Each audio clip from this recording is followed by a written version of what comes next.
Good evening and welcome to Between the Lanes, episode number 80. I'm Ron. I'm Shane. And I'm Walker. And we're going to talk slot cars and slot car racing, and we got giveaways, and we have some questions a viewer sent in. So let's get started. Again, welcome to Between the Lanes, episode number 80. You can find us on YouTube. The channel is Slot Racer. We now have 80 episodes up. Some how-to videos along with some special videos. And you can find us on Facebook. Between the Lanes is the page. And we got race results. Last weekend was a busy weekend. We got lots of race results. And the winning report. And I don't have photos for the Retro East race. That was held last weekend at Port Jefferson Raceway. But the F1 winner was Chubby, with Tony Melendez second and Edsel third. And Chubby pulled off the sweep by also winning Can-Am with Doug Bauer second and Edsel in third once again. And then we go down to North Carolina to Archdale Slot Car Speedway, where Walker and Big Money Carl Burrow was the winners in the GTP endurance race. How many hours was it? It was pretty short. It was 10 minutes of heat. So 80 minutes? Yeah. About an hour and a half. Hour and a half, yep. Now, in this enduro, do you have to do all your work under green? For the most part, only thing you could do, or at least the only thing we were supposed to do in between heats was oil the car, but that didn't happen. Of course not. So, second place was Mike and Rich. I don't know their last names. Maybe Walker does. Mike Lowry and Rich, I don't remember his last name. I thought that was Mike Lowry, but I haven't seen Yeah. him for like a long time. The third place was Guy Spalding and Mark. No idea? I don't remember. Mark? That's not Mark. That's what's his face? No, that's Mark.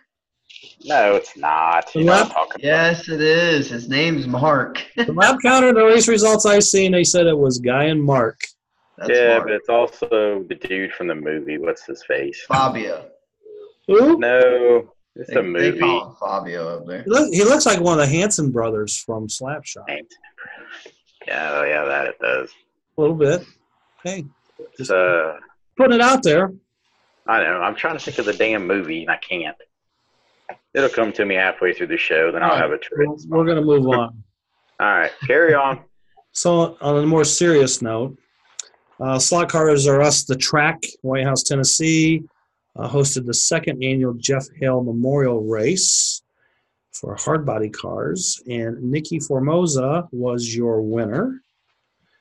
And in second was Adam, no last name listed. And then Mike Loggins was third. The New England Retro Racing Group was at Bristol 1010 Speedway up in Connecticut. They ran Coops, which Dominic Luongo was the winner, Gary Clinton Jr. second, Jordan Temple was third. And in Can-Am, Vinny Cafazzo was the winner, with Dominic second and Gary in third. Yuska was at Pro Slot Raceway in Hartford, Michigan on the paperclip track. In the IndyCar class, Jeff Strauss was your winner, Scott Morgan second, Bill Sebenick was third. Can-Am, Rick Stegan was your winner, Jeff Strauss was second, and Bill was third again. In the Production 24th class, Jeff Strauss was your winner, JP Milcherska second, and Bill third again. And then in 4.5, JP was the winner, Dave Garino was second, and Scott Morgan was third. So Bill didn't make the podium there, but he had 3/3, which was pretty cool. Also at Pro Slot, after the Yuska show, was the Mid-American Hardbody Series. And in the hobby stock class, Dennis Clark was your winner with Tony Mavalota in second and Dave Goss third. Superstock, Rick Stagan was the winner. Dave Garino second, J.P. Miltriskas third. And Pony Stock, Brian Meharry was the winner, Neil Eisler second, and Dave Garino was third. AWRA had a doubleheader weekend, and they raced at the Thunderdome in California. No pictures of drivers, but we have pictures of cars. So in the Legends class, Kevin Sabol was the winner, Chuck Sabol was second, and Mike Hammer was third. And in the Sportsman class, Kevin Sabol was the winner, pulling off the sweep. J.K. Kinney was second, and Cameron Austin was third. And then they raced the Winterfest at Staunton, Virginia. In the Legends class, Tommy Campbell was your winner. Brian Slaughter was second. Josh Henderson was third. And then in stock cars, Tommy Campbell was the winner again with Dave Gray second and Brian Slaughter third. And in sportsman, Josh Henderson was the winner. Brian Slaughter second. Tommy Campbell third.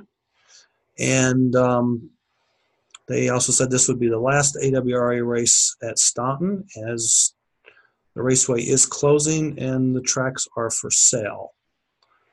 And the Mid-America, well, I don't know how to really say this, but the Mid-America Raceway Anniversary Race, this was the 34th annual, was held at Mid-America Hobbies in Bloomington, Illinois. So to give you a little history, 34 years ago, Jeff Bechtel opened Mid-America Hobbies, and he had a raceway for many years, and he closed it. It was closed for a while, and then when Roger Schmidt opened his raceway in Montgomery, Illinois, he asked Jeff if he could use the name Mid-America. I think just Raceway. Anyway, so it hasn't been the same ownership continuous. There was kind of a little time in between where Jeff Bechtel closed and before Roger opened. And Jeff Bechtel had the grandstand that was down at in South Carolina. Help me here, Shane. Oh, you're talking about it. I want to say Tri-State, but I don't think it was. No, that's not it. I don't know. It was the corner climb, wasn't it? No. It was the corner climb, and it was they ran retro cars. I went down there for a race one time. Are you talking about what's his face? Is in Abbeville? Abbeville, there you go. Yeah. Jeff Bechtel's track before Abbeville got it, the grandstand. Yeah. So anyway, it was a anniversary race for wing cars. And International 15, Mike Darnell was the winner. John Vincent second. Jeff Bechtel was third. And Jeff is in the left of this picture with the Pennzoil shirt. And then in C12, Jeff Jones was the winner. Tony Thomas second. Jeff Bechtel was third in that as well. 27 Light, Al Harley was the winner. Mike Darnell second. And Milton Gamble journeyed up from Tennessee to take third. The Ohio Retro Series was at Tom Thumb in Columbus, Ohio for not only a series race, but the annual kind of like R4 warm-up race, which the R4 race is next month. In the coupe class, and if you look at the numbers behind the drivers, you'll figure out the place here. So Jason Dennis was the winner in coupe. Rick Starkey was second. Mark Pashoni was third. Jeremy Dennis, clear over on the left, was fourth, and Jason Eichelbarger, clear over on the right, was fifth. In Can-Am, Jason Dennis was the winner again, with Rick Starkey second, Jason Eichelbarger third. Rick Starkey, no, I'm looking at the wrong one. Jason Eichelbarger was third. Greg Fox was fourth, and Al Rudy was fifth. Al's looking a little dry there, isn't he? Yeah. F1. Greg Fox pulled off the win. Jason Eichelbarger was second. Jeremy Dennis third, with Rick Starkey fourth and Al Rudy in fifth. The Midwest Slot Car Series was at Real Speed Raceway in Fort Wayne, Indiana. In LMP class, Joe Liguori was the winner. I was second. Dale Wilson was third. GTP, I was the winner. Dustin LaRoe, who is not in the picture, was second. And then Lonnie Betts was third. And then Can-Am, Joe LaGroy was your winner with Dale. Well, that's not right. Eric was second.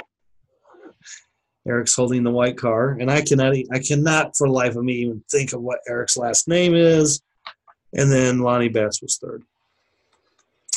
Ohio Challenge Cup was at Mark's Model World in Canton, Ohio.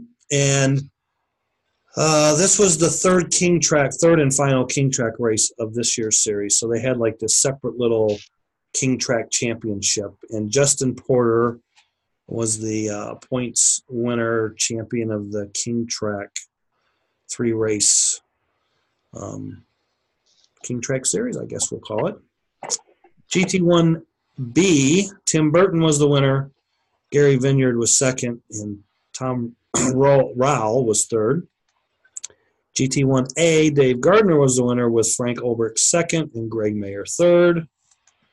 Group 10, Frank Ulbrich was the winner with Eric Shirey second and Greg Mayer third. And in GTP, it was the same podium and same finish with Frank Ulbrich the winner again with Eric Shirey second and Greg Mayer third once again.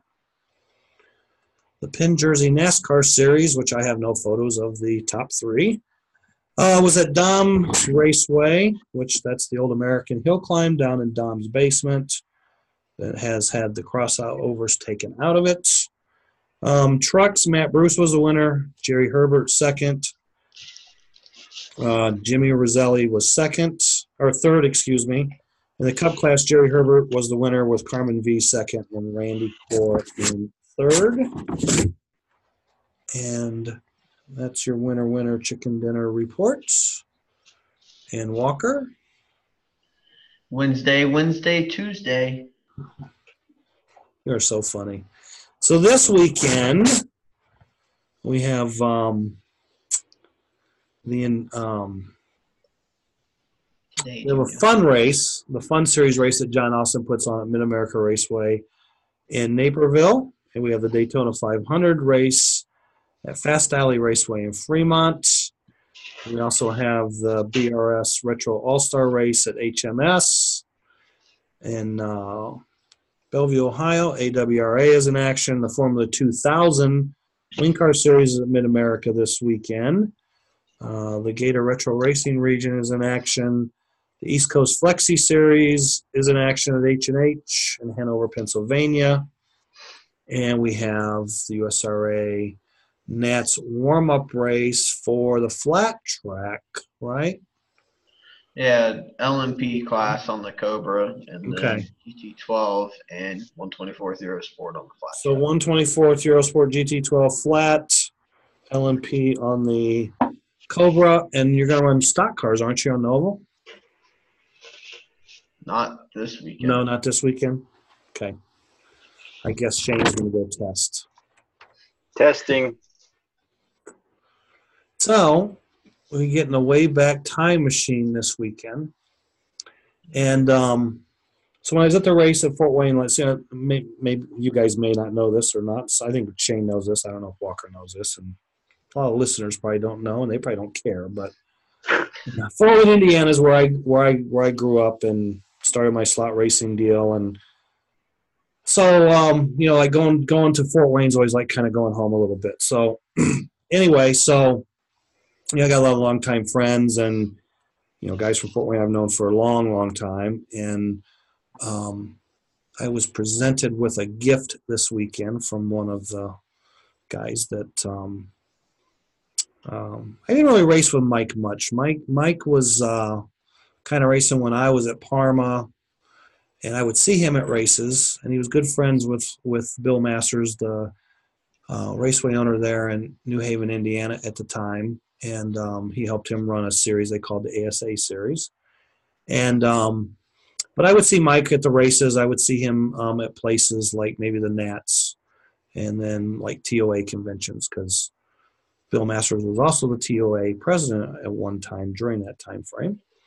And he presented me with this Limpac, this valuable Limpac Shark Bites wristwatch. There's a little close up for you. So I can remember see there I have it in the carrying case and everything. See. So back in I'm gonna say 93, 94, Jan was one of the last tire guys to come out with a tuna type tire, and he called them Shark Bites. And I remember him giving some of these watches away at, I think it was the 1994 or 95 Track Owners Convention. And Jan was always kind of secretive and select who he gave things to. And so anyway, I guess at the 94 Nats, Jan gave one of these watches to Mike. And Mike said that he had found it going through some things, and he said, I know that you kind of collect and save things, so he presented it to me. So, again, thank you, Mike, for that valuable small piece of slot car racing history.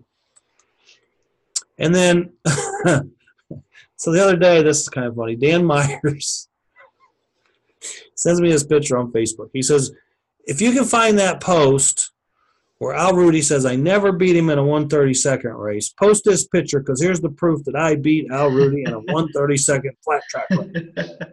So I replied back, I said, we'll just start a new post. So anyway, I thought, well, we'll just give Dan his due on the show.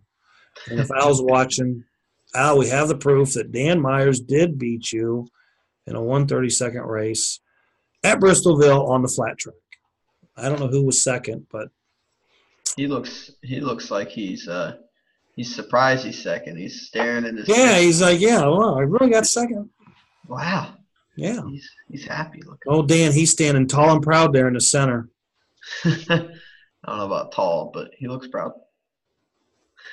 In news stuff. So the other day, B&E Slot Sports posted up this, what they call the Crate Kit. It's a dirt late model, 15 thousandths thick, what they call the dirty dirt late model body.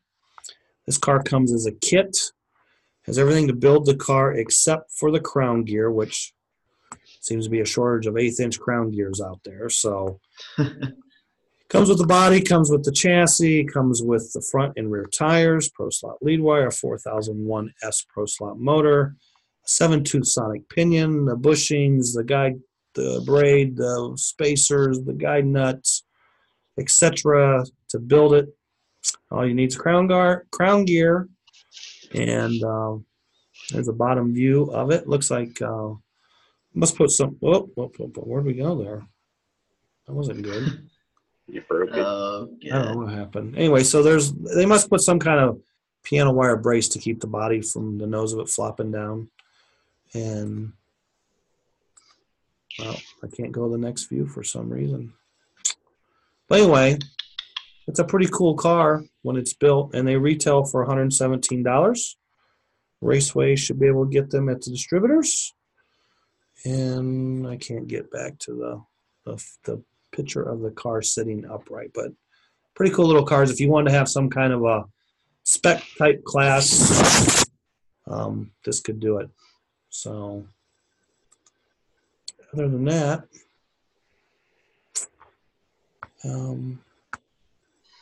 that's all I got for new stuff. Trying to get back to our regular screen, but we had a little technical difficulty here. There we are. We're back. Got it. We're back. So, this weekend, I think the orange track at HMS might be up and running, but I'm not sure because they have begun braiding it. It's been all resurfaced and restriped, and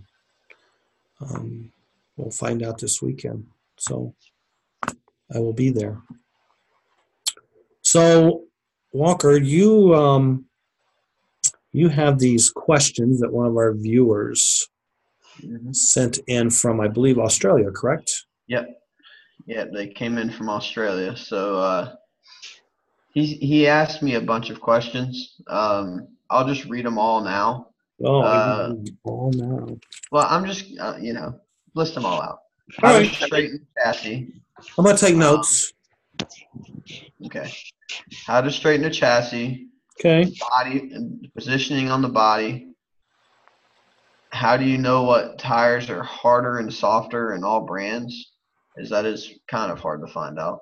Okay. And then what does the different rim size do? Okay. Those are his questions to me. Okay. And he had another question, but we're not going to really get into that. Yeah. And it was about winging a wing car body. So, all right, let's start with straightening chassis. So, what kind of chassis did he ask about straightening? A Massetti Patriot Defender. Okay. But okay. But all the basics really apply to all the stamped steel chassis. So it's a stamped steel chassis. And he wants to know straightening it when it's new or straightening it like after damage or after damage. After damage. Okay. Yeah. So, Shane. Okay, so you go to a race, you bend your car, you come home. What do?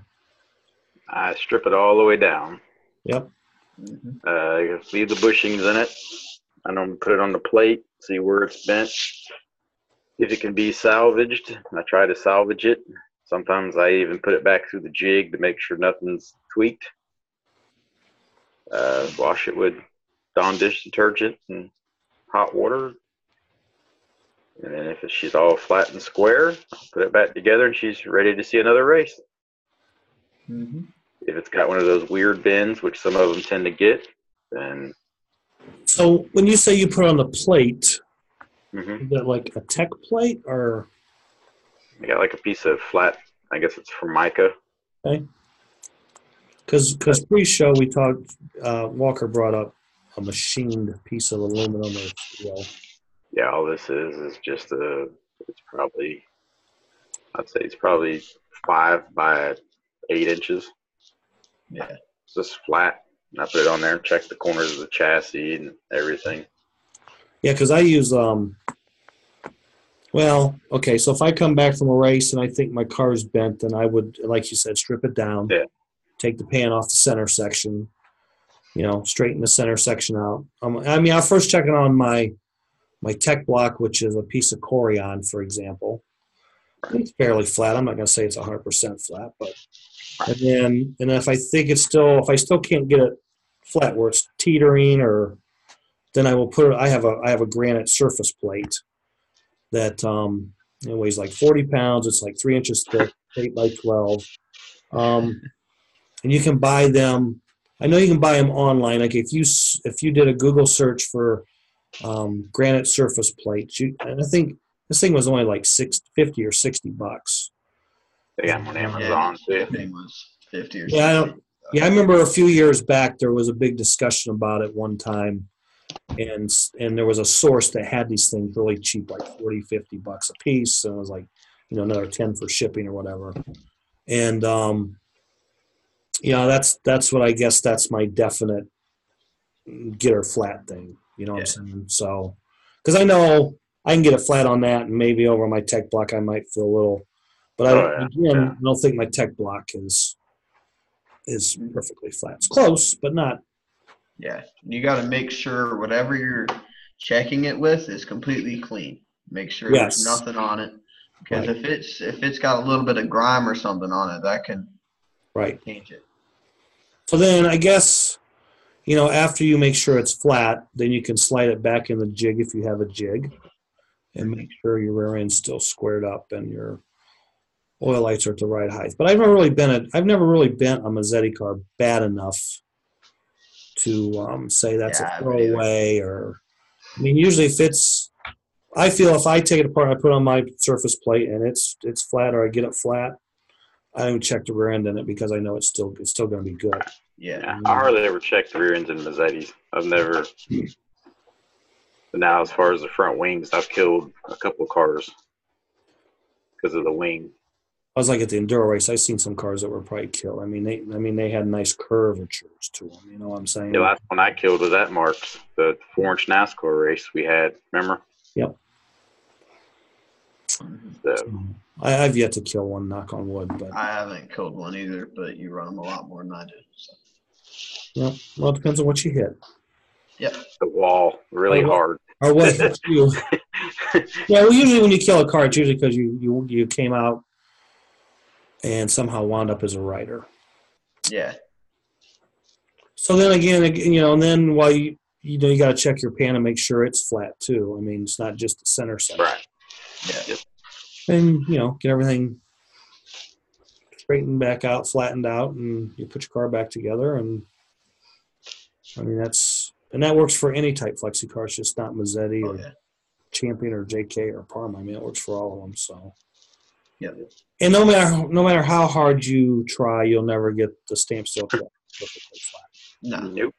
Unless you got a 20-ton press and a lot of little fixtures to stick in places and hit them, and it just don't work. Even when you do that, it still does weird stuff. I've tried that before at the shop.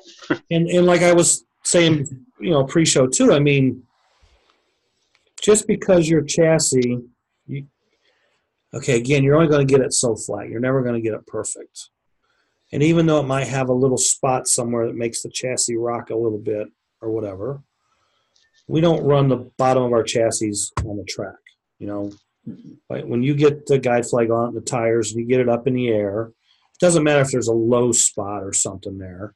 It's not going to affect anything unless it's so big of a spot that it's dragging the track somewhere. But that's not. But then again, if it was your chassis, would be doing that on the surface plate or the tech block. So. Yeah, I mean, I've seen guys. I remember one year going to Israel Worlds and watching some of the Czechs spend like 4 hours banging on their chassis to get it perfectly flat, and they still didn't win that day. And I know the cars that beat them did not have 4 hours in them. They were probably lucky to have a half hour in them. So, and I think you even said. Too, Shane, that used to be all anal about everything and all that. Yeah, I used to be. I mean, I still have my moments. Right. And at the end of the day, it really doesn't make any difference. That's just like back in the day, too. We used to bend them purposely in the middle. Right. Well, that's like the X25 chassis had the bow down. Right. Okay. So I would always try and get them to bow up. Mm-hmm. Okay. So that way, when you went in the bank and they never bottom out, because you could run if you took a X25 and flattened it and ran it. A lot of times, them cars would bottom out in the bank because of the bow that was in there. So you can bow them the other way, and then when they kind of flatten out flat going to the bank. And even though that's part of that chassis is up 10 thousandths or whatever higher than the rest of it, it doesn't really affect the handling that much. No. So. Okay, so do you think we answered all these straightening the chassis questions? I think so. Think so. Okay, so the next one was body positioning. Now, was that forward, backwards, or up or down, or all of the above? Probably all of the above. Okay. This one will be a good one. Well, okay, so the general rule of thumb. The farther back the body is mounted on the chassis, meaning the closer the guide is to the front of the body. I should have had some things here. Here, what do we need? Okay, you want to? Okay, you got to. Okay. Oh yeah. I don't know if I want to show that one. Oh, that's correct. There you go. That's a good one. Okay, so. If that guide flag was closer to the edge of the front body, is that as far forward as you can mount that, or the body back as far as it can be? I probably got like 2 millimeters. Okay, 2 Probably millimeters. hard, but yeah, I don't know if I got one. That's Okay, so anyway, when you have that body back all the way against the guide, the front of the body against the guide, that will give you the most bite. as you slide the body forward, it makes the car a little looser. The closer And one. then it changes the way the front end is. Yeah, that one's pulled back pretty far. Yeah, I got that one. That's about right at the limit. Yeah. So that car should have maximum bite compared to if you slid the body forward. Now, the question is how far forward do you have to go before you notice a difference? And I cannot give you a definite answer because that depends on the day, the track conditions, the tires, and that's testing. That's like you would take a car and mount a body with maybe 3 different positioning holes in it. Another one. Move it forward. I'm displaying bodies. Yeah, see, that one could come back a little bit as long as the top of the guide's not hitting the top of the body or the bottom of the body. We're up good. So the farther back the body is on the chassis, the more bite it has. Forward, less bite. Now, body height in the rear, because in the front you want to get the body down as low as you can. So, and we've talked about this before on the show, and like usually I will go to the race and I'll have same body mounted, same position, forward, backwards on the car, and mount the rear of the body at 3 different heights, and that could be 1 inch and 5/8 of an inch, which would be 1.625. And then I might mount what I would call the medium body at like 1 inch and 700, and then the high body might be at 1 inch and 750. Now, there are days that I see a difference, feel a difference, even see the difference on the clock. And then there's days I don't see any difference between the 3 bodies on the clock, nor do I feel a difference. In the case in point, like last weekend at Real Speed in GTP, I had a body that was like really high, like 1 inch and 800 on the car, and it was really good. And but I felt I didn't feel stuck. I just felt slow, like pulling a bunch of air. Yeah, pulling a parachute. So I went over and I grabbed a body that was 1 inch and 700. It kind of felt slower down the straightaway, and it was actually slower overall lap wise. I mean, the car was still good, but the car went slower with the lower body. So, and I think I tried 1 inch and 750 body, and again, the car felt the best went the fastest with the bigger, taller mounted body. Yeah. So, which I will say, something also to keep in mind, if you're running a thin like 5 thou body, yep, of any sort, you don't want the front to be on the racetrack because it's going to collapse and you're going to be cutting and cutting and cutting. Right. So you want to mount the body a little higher. Basically, just so it falls. Yeah, basically you want, okay, so I'm trying to think how to explain this. If you run, okay, there's 2 types of way you cut the front of the body. Either you have to have a vertical edge, like 16th, or you can, yeah, and in some places you don't have to have it. You can run what we call a knife edge body, where you cut it right off, and there is no vertical. Okay, so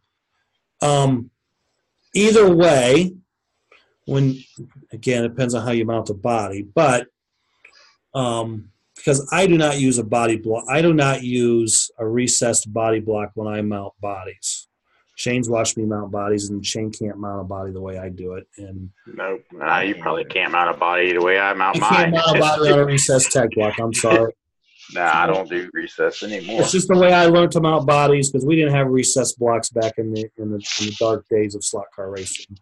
And it's the way I've learned, and it's the way I've done it, and I just cannot bring myself to change. So basically, when I mount the body the way I do, because I put the car on the block and the body on there, and I hold it with my fingers, and I can then adjust it to get where I want, and then measure the back to make sure it's the same.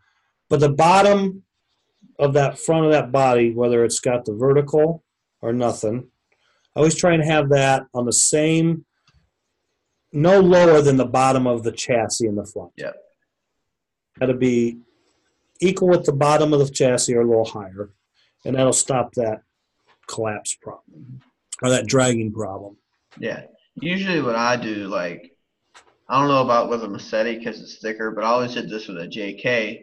I would mount the body, and at the front body pin hole, I would mount it like where it was about halfway up to the chassis, and I would mount, and I would I would put the hole there, so then I knew in the front it wasn't going to drag. Right. But see, another problem with that is, for example, if you mount, okay, if you use a recessed block, you've got the chassis sitting flat on the block, then you mount your body, so the front edge of your body, no matter how you cut it, is sitting on the block. That'll be even with the bottom of the chassis. Yeah. But the problem you run into is when you go to the track and you got 10, 20, 25, 30,000 braid recess. Mm-hmm. And also when you use recess, it pushes the pans up. Correct. Yeah. So whenever you mount the body flat, it drops down. Right. So on my body block, I've got it's pretty close to a 16th inch. I'm saying you got leg sand. Well, yeah, but now I got body. a piece of popsicle stick on there, like a tongue depressor. So the guide goes in the slot and it butts up against the popsicle stick, and then I mount it. And I use the top of the popsicle stick. There you go, to get the body. I'm full of props tonight. Full of props. Get that front body up above the bottom of the chassis. So that should, not always, but in most cases, should take into consideration the amount of recess on the track. So I pin the back holes first. Ooh. Yeah, I did. Actually, no, I pinned the front first. I pin the front, and then the rear on one side, and then turn it around and make sure. That's what I do.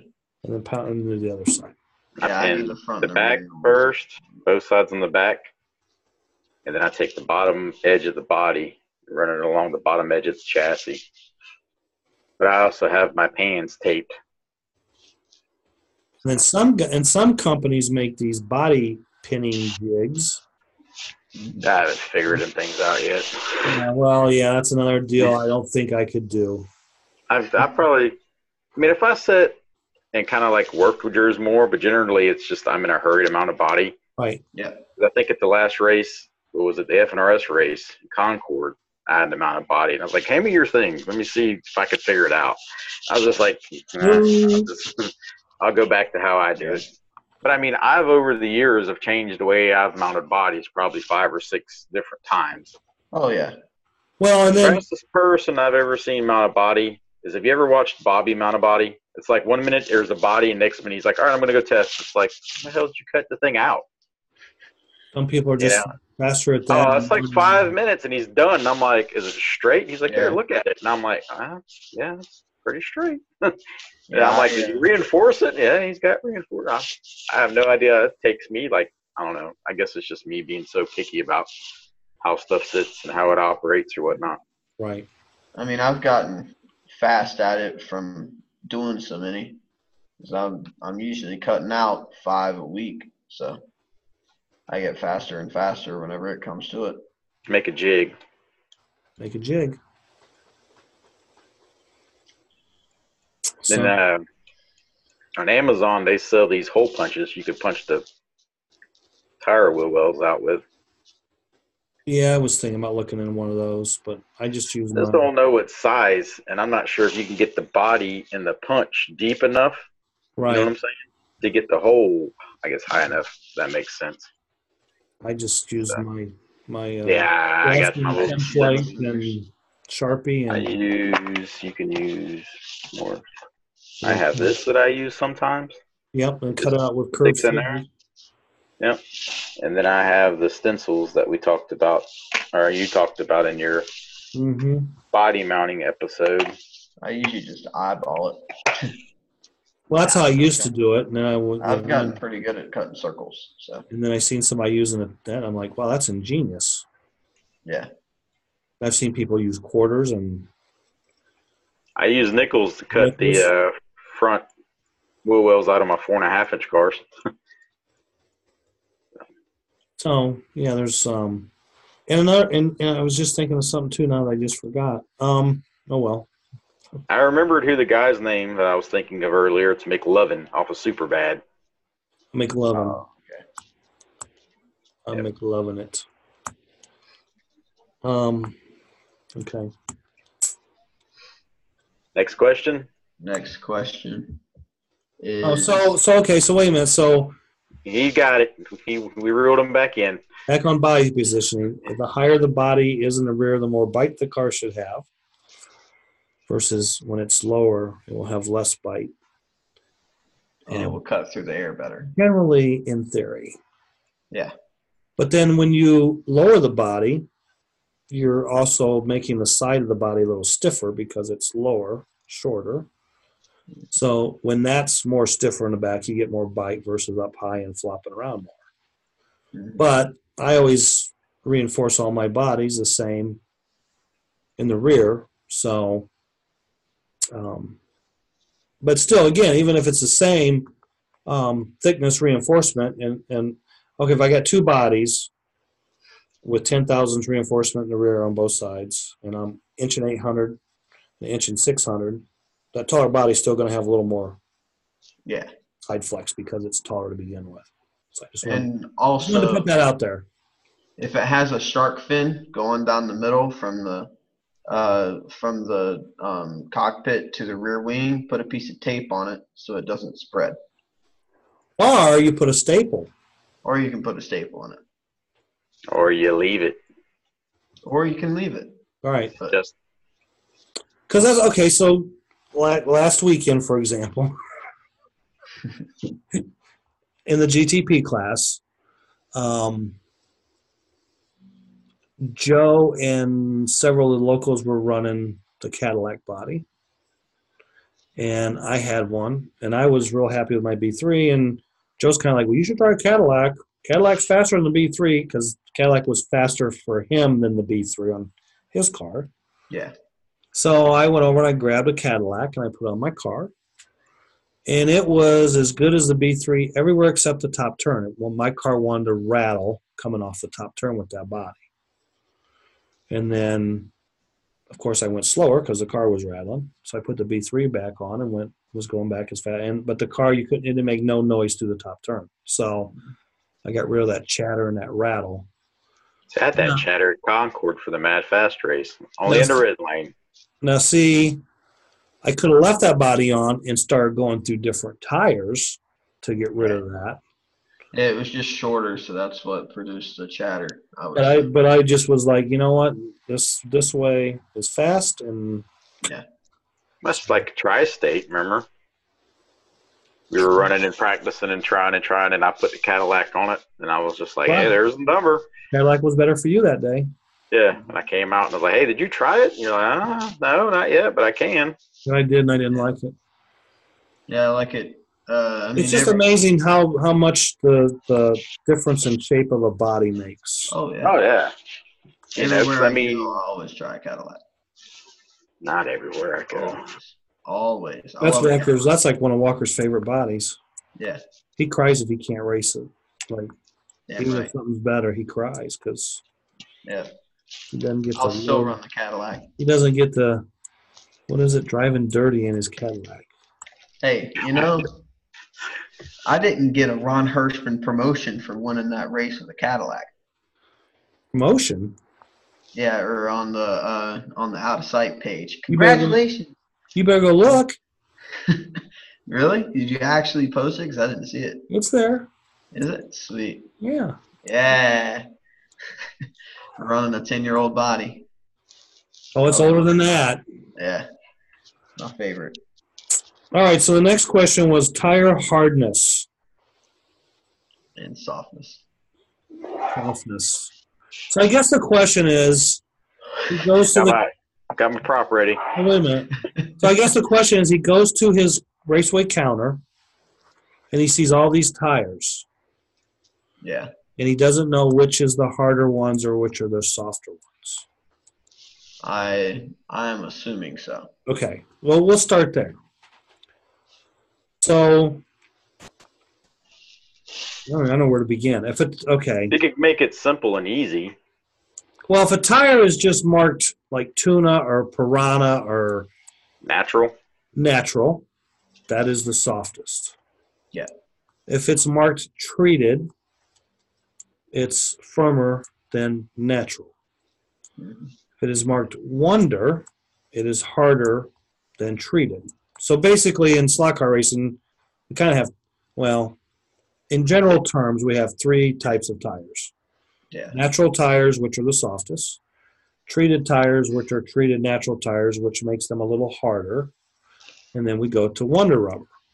But then once we go to Wonder Rubber, we have soft Wonder Rubber, we have medium Wonder Rubber, and we have hard Wonder Rubber, and we have extra hard and 2X and 3X. And if he's racing flexi cars, I mean, soft to medium Wonder Rubber is probably all he's going to want, unless he's running on some super stuck track somewhere. Yeah. So, or the opposite. Right. And the biggest problem with tires, too, is let's say this month you buy a pair of medium Wonder and you put them on your car and they're really good. And when you go to replace them a month later and you buy another pair of medium Wonder, and your car's not so good, it's because maybe it's a little softer or it's a little harder because the tires are not consistent batch to batch to batch to batch. So, and other than that, if you want to get more technical, then Shane, show us your durometer. So that's a tire durometer that You should demonstrate. Yeah, demonstrate that for us. Get a tire. Yeah. Oh, he's going to use his finger. There you go. I got a tire. Okay. So what kind of tire is that? That's a good question. It's my body mountain tire. We'll say it's a JK. But doesn't it have a brand? Is that a natural or is that a? That is a dried out tire. So it's okay. That is. Yeah. I'd say it's a natural. Okay. Yep. Okay. So what does it read? You go here. See if I can do this. And then you go there. Can y'all see that? Because I can't see what I'm doing. I can see it. And then there you go. So it's meter. What's the first number on your thing? 20 or 10? First number is a 10. That looked to be about a 10 to a 12. Now, do you have a Wonder Rubber tire by chance? Actually, I do. On the car. Your forehead.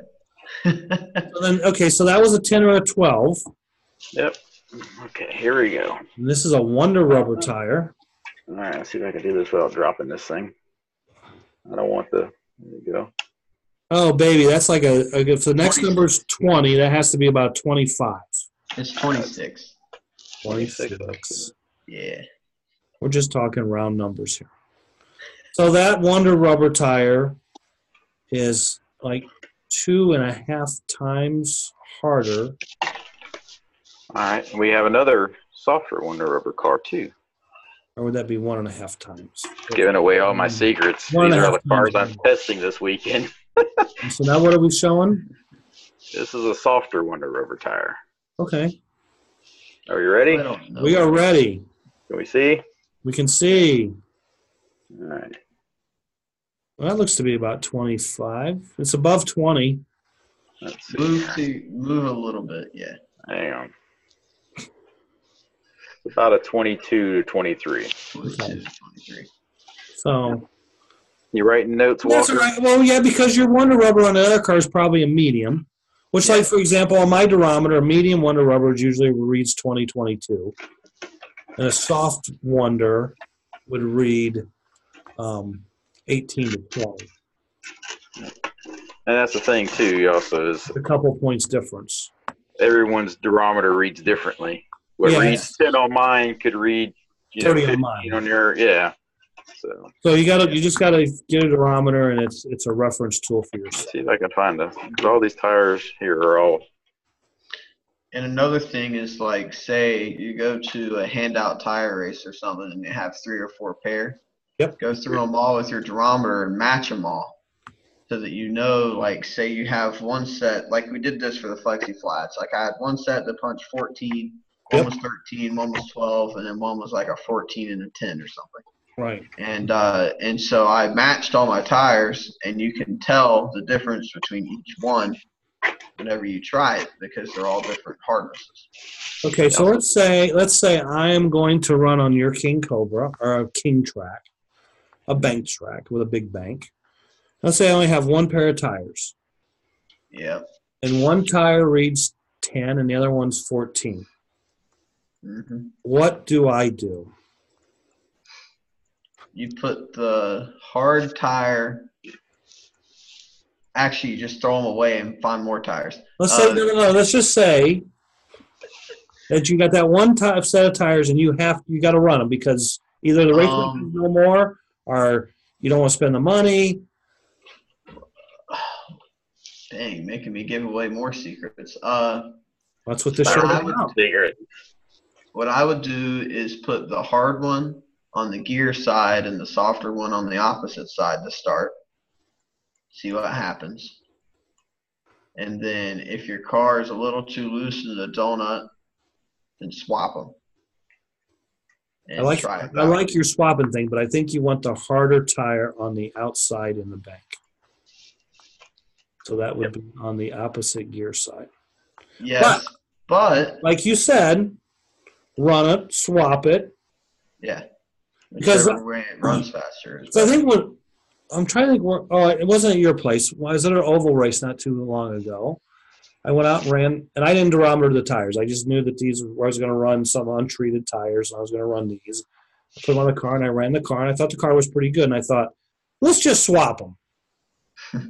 And I just swapped the tires, and wow, this is a little bit better. And it was better. So I didn't durometer, see if there was any difference. But I did swap them, and yes, I went better with them swapped. So yeah, that you brought up a very good point. Even though most people would put that harder tire on the outside through the big bank, keep the car from wanting to roll over. Or lay flat. Yeah, run it that way and then flop them and see if it makes a difference. Yeah, because you could go for making it roll better through the bank. Better. Or if your car is not as good. Well, you might gain more in the donut than you're losing in the bank. Yeah, exactly. Right. Because the donut, especially here with how big it is, means a big difference. But you won't know unless you try it. Exactly. And it takes less than a minute to try it. Because for the Mad Fast race, I ran a Soft Wonder through the bank, and I ran a Treated on the donut. Okay, so in the bank you ran the Wonder. Yep, Soft Wonder. Side. Yep, non-gear side. Okay. And that's what most people would do. That's what most people would do. Yeah. And for that, as you would say, particular race and application, that is what worked. But in the red lane coming up the hill, it had a chatter, and for the life of me, I could not get that chatter out of the car for the red lane. Okay. No matter what you tried. No matter what so I went to the point to where I was like, hey. Okay, so let me ask you this. It was just on red lane that you chattered? That's it. And I would say it was the glue or lane conditions on red that caused the chatter more than the car. Because you didn't have the chatter in the other lanes. Nope. I even changed, Bobby looked at the car and he's like, your bushings are worn out. And I'm thinking, I don't think they're worn out, but to eliminate that problem, I bought new bushings. Well, if the bushings were worn out, you would probably chatter on all the lanes. Right. Yeah. Not just red lane. And I tried a body that was really, really reinforced. So it was locked down. Right. And I tried a flimsy body. And it was like, no matter what I did to it. No matter what you did, you had chatter on red. Yep. That was red lane. So I just had to drive it. Yep. Did Walker see that problem? He was in the same race. No, I never chattered in red. Okay. So I don't know if anybody else. Home track advantage. He just chattered the whole race. All right, and the final question is different size wheel or hub. Mm-hmm. And what was this? Is that pretty much the question? What does a different size hub do? Yeah. Okay. So, okay. And also include plastic and aluminum and. Okay. Well, I was going to say there's a difference between plastic and aluminum hubs or magnesium. Let's just call them metal. Yeah. Okay. First of all, wheels come in plastic, aluminum, magnesium. Magnesium is the lightest. It's also flammable. Aluminum would be the heaviest when compared to plastic and magnesium. And but between metal wheels and plastic wheels flex. Okay, so like they will flex when the car is another prop turning, or yeah, because you can squeeze them and show us how they flex. Oh, that's pretty dark. Oh yeah, look at that. See how much that flexes? No, I don't think it flexes that much when it's on the track. Right. But it does flex. And we use a wing car tire here. Like for example, not bad boy. There's no flexing. Nope. So for example, I have raced like on American King tracks where you have a really flat, tight 90. I've went from, okay, I've got 2 tires, same diameter, same rubber, plastic, metal hub. That's the only difference. Mm-hmm. But there's been times I put the plastic wheels on and the car turns better because that wheel is flexing. Yeah. Better side height. Right. When it flexes, it makes the car turn. Yeah. But it would make the car bog more in the bank because it's plastic, and it would. Right. But if you pick up a 10th because you can get through the 90, it don't matter what it does in the bank. Exactly. Because you're gaining more than you're giving up in the bank. Yeah. So, with that aside, because you got to think the flex factor. Mm-hmm. Like if you're running on a track that would be really slick and not very sticky, you would, in my opinion, you would start with a smaller hub and a untreated natural rubber tire, and maybe start off with a plastic wheel right off the bat to get the most bite. Yeah. See, there's another thing too that I think some people overlook. I don't know if it's as common now as it was back then, but like back in the day when you can get Kelly racing tires, you would also have to measure the width, the tread. Right. Because the hubs were different sizes. Yes. Like Alpha. Now they're all, yeah. Yeah, like Alpha's a narrow hub. It's like, what, 775? I don't remember just one of them things when I'm tuning a car and it's just like then I start measuring stuff. Right. So like Alpha tires are generally about 775 wide. JK tires are like 810 to 815 wide normally. You know, which rim, depending on which rim it is, if it's the premium rim with the little nub on the back or the regular rim without the nubs on the back. And then, you know what, all the other tires, I usually run Alphas or JKs. I mean, like, those are the two most common tires. So Alphas, JKs, and Kofers are the 3 most. Kofers are normally on the, I think, 775 side.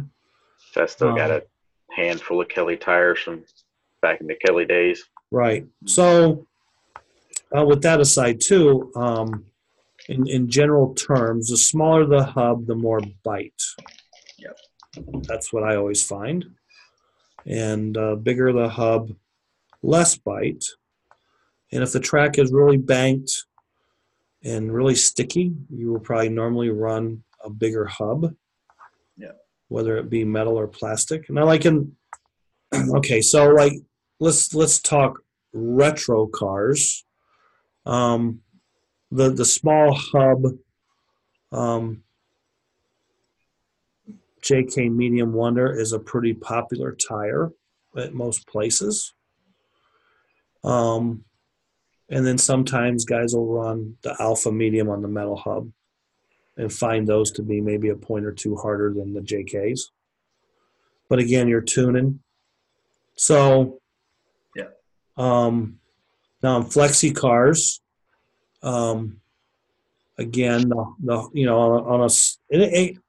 it's so difficult to talk about, like, because if you're running LMP bodies and then you go to GTP bodies, like last weekend we ran the same car motor in LMP and GTP. Okay, so in LMP you got your car hooked up and going good. Well, then when you put your GTP body on it, you needed a harder tire because you had more downforce. Okay, so like I ran the LMP race, took my body off, put GTP on, I went out and ran the car with the LMP tires. I was like, this is kind of boggy. So I went over and I put on tires that were like 2 or 4 points harder and was good. Yeah. Where if I left the LMP tires on, it would have been slow because they were softer. But I had to have a softer tire to hook up the car with less downforce. Yeah. You also have to give tires time to break in. I've seen people make that mistake. Right. Yeah, True tires make like 4 or 5 laps, and they're like, these tires aren't good. It's like you ran 4 laps. Right. And that's another thing too. Like you should have a glue block, what I call a glue board, a tech board or something. You put a couple of drops of tire glue on there and then roll it. I think I still got glue on mine from the last race. I haven't cleaned mine. Yeah. I haven't cleaned mine for 2 years. It's just leave it on there. Yeah, I leave it on. You roll it, go out and run it 5 laps, re-roll it, run it 5 laps, and then Still sticky. Keep running until you feel the tires come in or notice that the time's coming down or the car feels. And the harder the tire, the longer it takes. The harder the tire, yeah. Wonder Rubber takes longer than – and you got to be careful with untreated natural because you can wear out in a hurry. Like trying to get it to come – or, it'll come in pretty quick. But if you keep running it, you're going to wear them down quick. So if I'm trying to run in natural tires, I generally go like 5 to 10 thousandths over. Right. Now, what's confusing is, like, for example, Alpha, we talked about this on the show before, they say that a bigger hub gives more bite than a smaller hub, which I think 9 out of 10 racers disagree with. Right. But there is some validity in that because when you're talking, okay, so I call it rebound, but sometimes you think you need a soft tire and you put that small hub on there and everything. Sometimes it can make the car loose because it has so much sidewall flex. Yeah. Car slides rolling up, then rebounds back, and it goes past the neutral point to where I was about to are doing the Watusi, you know what I'm saying? Yeah. So sometimes the bigger hub will give you more bite per se. Quote unquote. Right. And see, that's a problem that a lot of people run into, and a lot of people don't quite know how to diagnose it because I always call it choppy. It's going through the turns and it's really choppy. That means you're actually tight. That doesn't mean that you're loose. It means you're tight. Right. Because you're biting, sliding, bite. Because you're biting, releasing, biting, Yeah. Yep. And so you want the car to be smooth through there. It stays loose. Right. Instead of biting. You don't want it to do this. Right. And see, that's like on Facebook when someone posts those videos and they do them in slow motion. Yeah. The car's kind of, man, it's really hard to believe how loose our cars are. Even like, because at full speed, they look like they're like on train tracks. Oh, yeah. But when they slow them down, you can really see the cars drifting and really, it's kind of scary. Like, it's like, wow, my car was that loose, but that's a good loose. That's what you want. And too loose is hard. It's a little harder to identify than too tight, clearly. Okay. But you can tell whenever a car is too loose because you just slide too much. You just don't have any bite. It feels like you just can't put the throttle down and you're just doing this, but it's not snappy. Right. So if I hand you a car, Walker, and you're out there driving it, and you go into a turn and the car goes straight out of the slot. That just means you can't drive. No.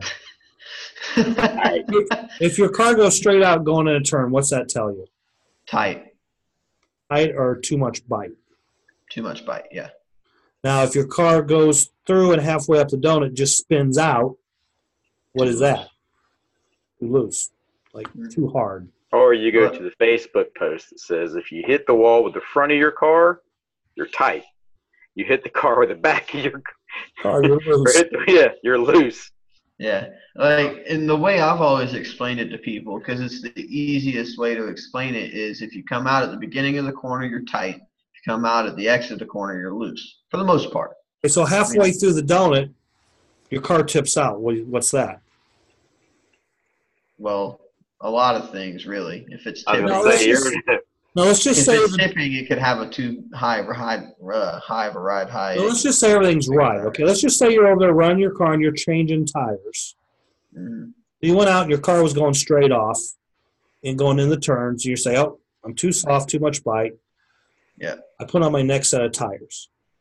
Now you get in the turn, but halfway up the turn, the car just two wheels out or just tips out. Let me think. If it's tipping, that means that for the most part, when it's tipping, it's getting too sideways and then gripping with the sidewall, and it's rolling the sidewall and doing this, right? Right. Two-wheeling. Yeah. So in that case, you would either have too small of a hub or you'd be too loose, because you're tipping, which sounds dumb because really it feels like you should be too tight. Well, you're tipping because you're getting too much bite. Yeah. But that could be because of sidewall giving. Well, yeah, but that's a bite thing. Yeah. You know what I'm saying? Because you're Yeah. Okay. So now you fixed the problem because you went a little harder, but you still have the problem because you're getting too much bite. So now you need to go a little harder to get in and around. Yeah. And I always start soft. So then I say, okay, we're going to put this tire on. You get in, you're coming around, and the car just spins out. You're too hard. Yeah. Okay. Which, another thing that goes with that is, like, whenever I test tires, you never want to go erratically from one thing to another. You want to have some sort of a set path between the softest and the hardest, so that you at least know where you are. And right. So you're not just erratically changing from this to this to this to this to this. Right. And you can't really tell anything. You always want to do it with some sort of order. Right. And then, okay, so see the hard, okay, because when we talk like on a pro level, because when we go to a race, we have all these different tires to try. The average guy at his local raceway is limited to what may only be in the showcase. Yeah. So we have to teach them what they can do to overcome or run better than they are. So, I mean, there's always like if you're too bitey, you can narrow the width of your tires and free your car up or loosen it up a little bit. It'll roll faster down straightaway, and it'll be more free in the turns and have less bite, of course, but you may need less bite. You may not have enough bite, or may have too much bite is what I'm trying to say. So, I mean, generally, as you get more advanced, I'm not like for beginners, it's really hard to sometimes get beginners going unless you're there working with them, because you don't know if the problem is them, the car, I mean, you could have the car perfectly set up for me, hand it to a guy, he can't get around the track. I mean, and there's nothing you can do to help him get around the track. So, I mean, I just think that the average racer should probably have, the tire that works for him most times. Yeah. And then maybe a little softer and a little harder. It's like you got to have 3 different pair of tires. And if you run tires and test them, and you're like, oh, I'm not going to race these today, then you just clean them up with lighter fluid, and you can rub a little bit of glue in them and put them in your tire tube, and they sit there till the next time you try them. Yeah, and and say you only have that one pair, and you just can't get it to work. Say you have a Big Hub JK treated or something, and it's just a touch too tight. What I always do is, I don't know if this is true or not, and I could just be doing this because it's in my head, but what I do is go from that big boy JK treated to a or not big boy, big hub JK treated to a big boy untreated, because in my head, the big hub, I feel like the car is looser even with the untreated tire. Right. And so I always do that because those two are like really close for the most part. So if Right. you're running either of those tires, I would say to just change to one or the other, and they're pretty close to each other. Right. In my experience. Right. And that's another thing too. You can take two brands of tires, like I shouldn't say two brands of tires. Well, yeah, because we do call them tires. But like, let's say you have JK untreated natural rubber, and you have Alpha. Just because they're called the same thing, and they are the same thing, one is probably going to be harder than the other. Yeah. Like, because the different batches they go, JK gets their rubber today, Alpha gets theirs a month from now, 2 months down the road, both are going to be available still. Yeah. There's going to be a difference sometimes from batch to batch. So yeah, the tires are, I don't know, it's not that hard of a deal once you figure it out, but yeah, tires figuring it out is another story. Then you look at the pores of the tire, and that's Right. when you really confuse them. Right. And then, I think the biggest thing that every racer needs to do when he gets his tires is true them, because you want to make sure they're round. Right. And not every okay, if you go a new raceway opens up and there's no one there that's ever raced or hasn't been racing for a million years, they don't know anything about True tires. So a guy comes in with his True tires and he just runs away, and of course he's got all kinds of experience too, and he runs away. And guys can't figure it out. But one of the biggest improvements you can do to your tires out of showcase is true them or have them true, and the car will run better. Yeah, for sure. For sure. So we're in agreement. Smaller hub, more bite. Bigger hub, less bite. Mm-hmm. If it's the same rubber on different wheels. Yeah. And if you want to get more technical, because we do that sometimes. When the tire manufacturers buy donuts, they buy the donuts.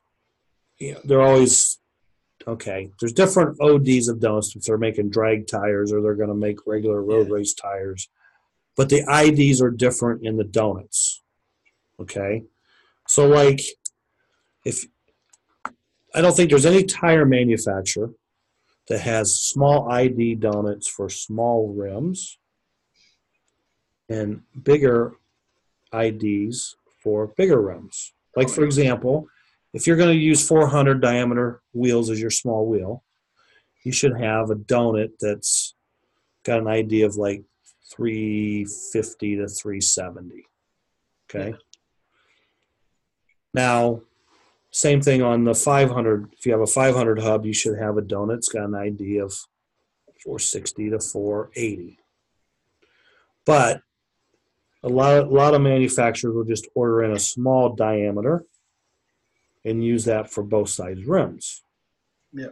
Well, as you stretch the rubber or you stick that bigger wheel in that smaller hole, it compresses the rubber more than it would with a small wheel. Yep. So now your rubber acts different because it's compressed different. Yep. And then also it makes it not actually like firmer. It just removes the elasticity, or the sponge or the spring effect that's in the wheel. Because I think it was Roger told me like the checks, if the wheel is like say 300, the donut's 290. If the wheel is 350, the donut is 340. Because that way, there's 10 thousandths difference, but the elasticity or the spring or sponging effect would be all the same through whatever size wheel they want to try. Now, Not the case with another, production tires. And I'm not saying that's a bad thing. It's just the way it is. Consistency. Well, but you know, like as a manufacturer, I mean, you know, if you got 10,000, you know, 300 wheels sitting there and 5,500 wheels, and you're going to buy 15,000 donuts, you might as well buy the donuts to fit both wheels instead of having double kind of inventory, if you know what I mean. Yeah. Sounds easy to do, but for them, you know, it's not sometimes from an inventory or an availability from your supplier. Yeah. Of that. And another thing, like Shane said that we wouldn't bring up, but I'm just going to bring it up anyways. Oh boy. The pores in the tires. And you can look at the surface of the rubber, and some are more open and some are more closed. And that varies from batch to batch. Yes. And so you can tell by looking that you can have two of the exact same tire, but they came from different batches, and you can see one is more porous than the other. So the more porous one will have more bite because there's more, it's rougher, it's a rougher surface, and there's more to grab. Do you think a more porous donut has more bite? I thought so. Okay. That's why I didn't want to bring it up.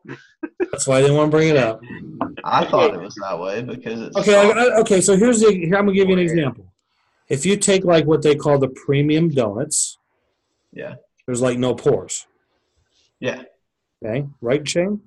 I mean, it's Correct. like very smooth. Yep.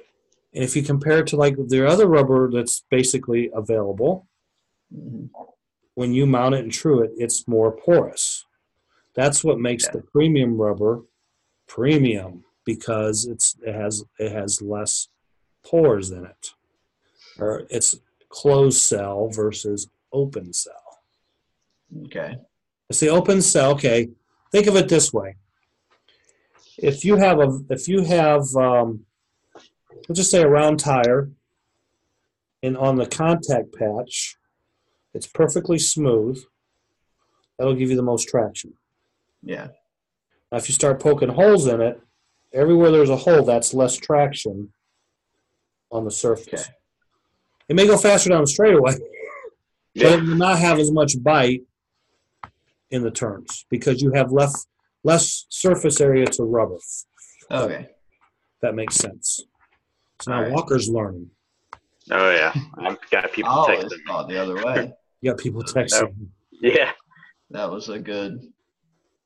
I always thought it was the other way because I would look at a tire and see that it was. Now, see, most Wonder Rubber is more of an open cell. Yeah. Okay. That's the other thing too. I was going to bring up about Wonder Rubber was in 2010 at the Nats at Chicks. Everyone was running Thunder Rubber. Right. I went up there, got some tires. Mike Lowry got some tires, and Trace got some tires. And Mike was like, "Have you seen these tires?" And I was like, "No, what about them?" He's like, "These things are tight." And it was a 10th. I looked at my tires, and I'm like, "These things are all pitted." So that's when I got more tires. Right. I was like, I need some of those tires. Right. Okay. So, yeah. Yep. So, yes, closed cell has more bite than open cell. Okay. But And it doesn't wear as fast. all the holes come from when they defoam the rubber when they're making it. Yeah. When they blow it. I said, if you want some tires that got a lot of holes in it because you think they're tight, I'll bring you some this weekend. Sell them to you cheap. I'll take as many free tires as you can give me. Doesn't Alpha have a bunch of those donuts still for sale? The big pour. What was those? I remember those. We have some actually. Yeah, those don't work very well. I don't remember what we used them for, but That's just like, what was it? Way off. Yeah. Oh, yeah. Super. I got a pair. Supernatural? No, I'm not talking supernaturals. There's I don't know. Alpha sells a couple different. I sell several different donuts on their website, but there's one rubber that was that big open poured stuff from 4 years, 5 years ago. It didn't Like work. SBR rubber or something like Not that? SBR. No. It's natural rubber, but it had big old pores in it. Yeah, I've seen it. I know it. He's still selling. I think they call them lightweight donuts or. Lightweight donuts. That's funny. Yeah, it's got some kind of like super light. See, like, there was an episode where I guess the Bad Rubber got mixed in with the Kelly Purples, and people were pawning off Kelly Purples, and I opened up the bottle and looked. I was like, these are not Kelly Purples, right? Because they had the big pores. And I'm just like, nah. So. Yeah, they're not. They weren't the same as the old ones. So, was there any more questions from down under? Let me check and make sure. Besides the bling. Are we giving away stuff this episode? Last episode, if we are down under, we're going to give away a couple of Phoenix motors from Mid America. Like I say, I missed one show, but y'all forget to give stuff away. We're gonna, you know what? We're gonna give away 4 Phoenix motors to make up for the 2 we forgot to give away last week. Yay! I like it. So that's 2 from last week and 2 for this week. If Roger don't like it, he can. Well, he just got to give the motors away. He's got plenty. So Phoenix motor winner number 1 goes to Jeremy Wyant. I know that guy. Can't. There you go. Jeremy. Do I know him? Need to Yeah, you know Jeremy Wyant, Boogie Boy. Oh, yeah. Need to contact Roger at Mid America, and so does Mill Conroy. Mill Conroy, Phoenix motor winner. Justin Colvin. Is that his name? I guess it is his name. Justin Colvin. Yeah. There's a whole bunch of names in there. Hey, look, I had just his name in there. Thank your buddy for jinxing you. Oh, boy. Oh, and the that's last great. winner this week will be Ron Herrera, who races wing cars. But, hey, maybe he'll put that in a Group F car. Ron Herrera, That's funny. you got your Phoenix motor. I can predict the future. Nah. I don't know how many names are in there, but Who's hey, going to win Eurosport this weekend at your track? I don't know. You just said you could predict the future. Hopefully me. The Probably not. biggest thing about predict is you got to remember the word dick is in there. Mm-hmm. All right, so Phoenix motor, Phoenix. So when I tell Roger who won. Okay. That's funny. Anything else? Those Phoenix motors are courtesy Mid America products. Anything Any more else? questions? No, he didn't have any more. Okay. Seemed like I was going to ask you something, Walker. Oh boy, I don't remember what it was, and I didn't write it down, so this could be anything. I guess you're safe. I think I was going to ask you. Oh, I know what it was. Got it. Got it. So I was watching a video the other night. You guys were drag racing on the 4 wide, Mm-hmm. but I didn't really see any 4 wide racing going. I just seen. Because the inner 2 lanes aren't complete yet. Okay, so here's my question. There is a Christmas tree and it has lights on both sides. Mm-hmm. How do we do that with 4 wide racing? Is there another Christmas tree? All right, so what we're going to do is there's going to be 2 trees. They're all going to be custom made. So technically it's going to be 4 because they're all going to be separate. There's going to be one driver, one driver, one driver, one driver. Okay. And the way Dad is going to do it is he's going to use mirrors. And he's going to turn the trees backwards so they face away. Okay. Okay. And so he's going to have a mirror here, mirror here, mirror here, and a mirror here. Okay. And so there's going to be footprints on the ground where each driver is supposed to stand, and they'll be able to see in the mirror their set of lights. Okay. So, but if there's going to be 4 sets of lights, even if there's no Yes. mirrors, because there has to be a set of lights for each lane. Okay. Yes. And I'm looking at this and I'm like, there's 4 lanes. There's just one Christmas tree with Yeah. 2 sets of lights. And I'm thinking, okay, when you get 4 cars on here, where's the other lights? Because I mean, you're not going to be running. I mean, if you were running heads up, you could get away with one Christmas tree. Oh yeah. But with bracket racing and index racing, you got to have separate Christmas trees. So Yeah. That was my question, because I was like, That was one of the biggest things I have ever seen, was whenever we went to the drag races this year for the index racers. you're talking real race? Real race? Real race. Yeah. Okay. Because they leave the line extremely hard and go 20 feet and then just fall flat. Right. Yeah. And then they kick in, and I'm just like, at first pass, I was like, did they break something? They were like, no, that's index. I'm like, Yeah, it's weird. It's really weird. It's cool though. it's like, why don't they just like progressively get faster? Well, instead it's of, like- and then it's like, Well, it's like heads up bracket racing is what it is, in my opinion. Yeah. So like I know nothing about drag racing, but just to clarify, so that if I'm wrong, drag racers, I bow down. Okay.